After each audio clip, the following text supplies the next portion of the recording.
perangan ning tak jaluk kasektene Kakrasana kang gegirisi iki kudu ndok lambari kanthi kawicaksanan supaya tindak tandukmu ora kesusu grusa-grusu temahane keseluruh dalan kang buntu ya Kakrasana karepe bapa kepiye iki mau sing ndok ajar sapa nitik saka klambine jarene penggede nggonku jalan Mastrit gubuke awake dhewe bangun sanggar bangun sanggar Astabrata kuwi yo bahan bangunane yo kok Pak ditandur kene ngono Mas iya wis pakai dawuh kula iki jane upama aku bengi iki wayangan ora dibayar nggur dibayar karo wesi no trimo no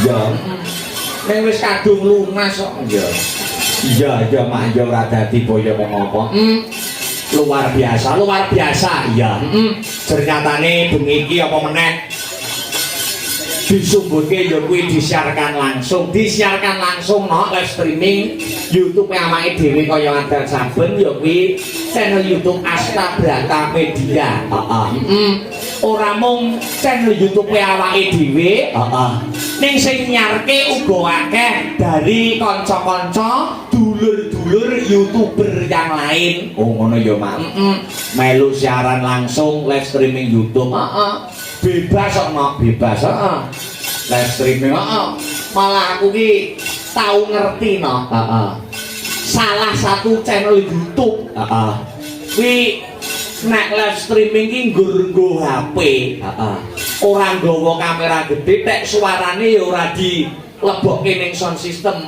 jadi suarane murni HP kuwi sing delok ki ngungkuli channelku dhewe ana malah ngono my name is Awan kuwi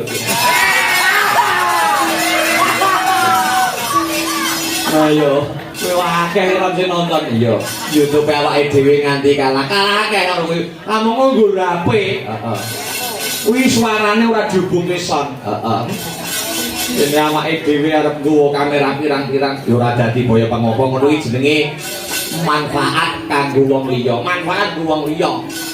mergo kadang kala ana pihak-pihak dalang sanese niku ana sing mempunyai kebijakan nek wayangan ora entuk live streaming YouTube kejaba mung channel-e dhewe. Oh ya, ning awake dhewe bebas. Oh bebas. Ya. Iya mak ya ngestokke dawuh diniati-ake sedulur. Ya ngestokke dawuh. Sing baku ndongake kanggo keluarga besar. Pak Tandur, Saputra keluarga besare sumrambahe awake dhewe gondongake marang usahane Bapak Tandur nun inggih menika CV Deta Besi Indo Prima Kang Sarto CV-ne Mas Eko ya kuwi CV-ne Mas Wiwit Eko Purwanto managemene didongake muga-muga sarampunge seluruh rangkaian adicara HUT CV Deta Besi Indo Prima kene apa kang dadi gegayuhane Pak D Tandur Sakutra sekeluarga besar bisa sembodo ingkang jinangka rahayu ingkang tinemu basuki ingkang kaesti keluarga besare Pak D Tandur pinaringan rejeki ingkang kathah melimpah kebak barokah satemah keluargane pinaringan kamulyan karaharjan adoha saka beka Kang Sarto Sengkala amin Allahumma amin ya rabbal alamin nganggur terus nyoto aku ngomong piye kok salah apa lu nembang kok sing iya ini pas saus pamile pur apa saus panglipur nah oke sampe kowe sing ketinggalan kenapa kok bukan dengan anak luru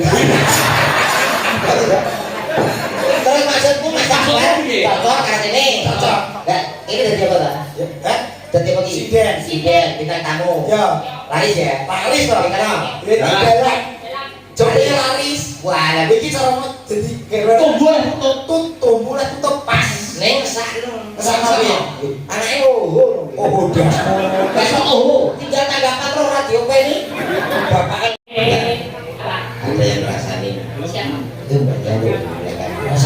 Asalnya biye. Suaranya Mbak Yani. Kamu tahu nggak suara Mbak Yani? Apa Mbak?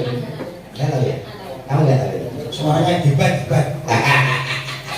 Masih nggak tahu? Pak Robert. Kok Mbak Yani suaranya nggak? Pak Robert. Kan di Pak Robert. Waduh. Semacam itu. Mbak Garis, boleh tanya. Ini kan ada tiga cowok. Siapa yang menurut kriteria jenengan dia mau? Jawab dulu dong. Jujur nggak apa-apa. Jujur apa? Jujur aja. Iya. Bener. Gasnya aku mau kuliah fokus dulu. Sing arep milih sapa? Sing arep milih dapur apa? Kalau jangan yang bilang lho. Aku mau kuliah, aku fokus dulu dah. Gede sambil bongkong. Mereka kok bilang belum. Beneran nih. Ya aku pengen yang dalam. Cenggerak. Oh, sebentar. Atul bengkok. Terus ini Sampai sindian ini dua air. Apa goblok kayak kuning dengar jadi tak. sampai